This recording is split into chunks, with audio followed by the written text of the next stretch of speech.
પણ ધોધમાર વરસાદ લાંબા વિરામ બાદ વરસાદનું આગમન થયું છે। અમરેલી શહેર અને આસપાસના ગ્રામ્ય વિસ્તારોમાં પણ વરસી રહ્યો છે વરસાદ।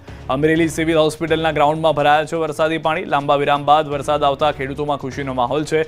ખેતી પાકમાં વરસાદની જરૂર હતી અને મેઘમહેર થઈ ગઈ છે। ખેડૂતોમાં ખુશી છે। અમરેલી શહેરના કેટલાક વિસ્તારો જળમગ્ન પણ થયા છે, કારણ કે જેમ કે હોસ્પિટલના વિસ્તારો છે ત્યાં આગળ હજી પણ પાણી ભરાયેલા છે। પૂરમાં ધોધમાર વરસાદ વરસ્યો છે। નગરના એસટી ડેપો, પેટ્રોલ પંપ, ચોકડી સહિતના વિસ્તારોમાં ધોધમાર વરસાદ છે। વરસાદી માહોલને લઈને વાતાવરણમાં ઠંડક પ્રસરી ગઈ છે। દ્રશ્યો પણ આપ જોઈ રહ્યા છો। અલગ અલગ વિસ્તારમાં વરસાદને લઈને છે। દક્ષિણ ગુજરાતની અંદર, સૌરાષ્ટ્રની અંદર, મધ્ય ગુજરાતથી પણ સમાચાર મળી રહ્યા છે। વરસાદને લઈને કેટલાક વિસ્તારોમાં ઝાપટારૂપી વરસાદ થયો છે। કેટલાક વિસ્તારની અંદર ભારે વરસાદ જોવા મળી રહ્યો છે। એક તરફ ચોમાસાના વિદાયની વાતો થઈ રહી છે, બીજી તરફ હજી પણ મેઘરાજા જતા જતા ગુજરાતને તરબોળ કરવાના પ્લાનમાં હોય તે પ્રમાણેના દ્રશ્યો જોવા મળી રહ્યા છે।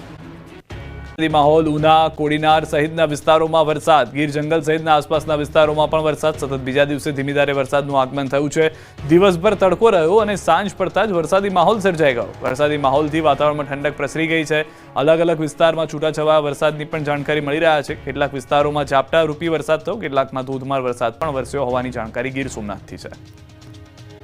તો સાપુતારામાં જોરદાર વરસાદ વરસી રહ્યો છે। બપોર બાદ મેઘરાજાએ એન્ટ્રી કરતા સાપુતારામાં ખુશનુમા વાતાવરણ સર્જાયું છે। એક તરફ શનિ રવિની રજાઓમાં પ્રવાસીઓ મોટી સંખ્યામાં ઉમટ્યા હતા, ત્યારે જ વરસાદે એન્ટ્રી કરતા પ્રવાસીઓને મોજ પડી ગઈ। બપોર બાદ અચાનક જ ધોધમાર વરસાદ વરસ્યો હતો। તો અલગ અલગ વિસ્તારોમાં વરસાદ જે છે તે જોવા મળી રહ્યો છે।